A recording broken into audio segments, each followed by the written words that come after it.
What's going on, everyone? Welcome back to another video on this channel. This time, let's talk about how you can make the times show when working with the messages on your Mac. It's a bit specific, but let's get into it.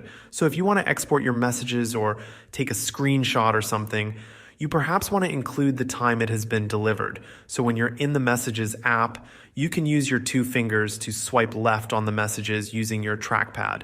Of course, it works the same with a magic mouse, and when you do so, the time that's been hidden away will show up again, but only briefly, or only during the time you hold your fingers like this. So what you need to do to save it is to take a screenshot while you're doing this. It might seem a little too much, but it's actually really simple to perform. While you're showing the time of the messages, take a screenshot by pressing the Command Shift and the number 5. It can usually be done with one hand. I like to do it with my left hand while holding on the trackpad to keep the times visible.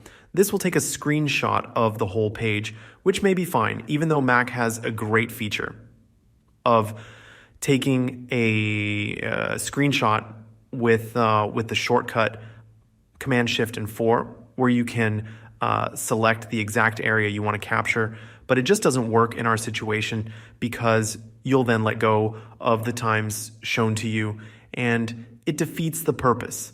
So you'll need to TK a screenshot of the whole page and perhaps crop it later. Or you might as well just put the messages in full screen and take a screenshot that way. In any way, that's it for me in this video. I really hope I have helped you with the situation you're dealing with.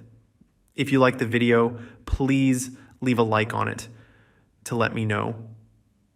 For any thoughts and suggestions, please use the comment section below. Thank you for watching.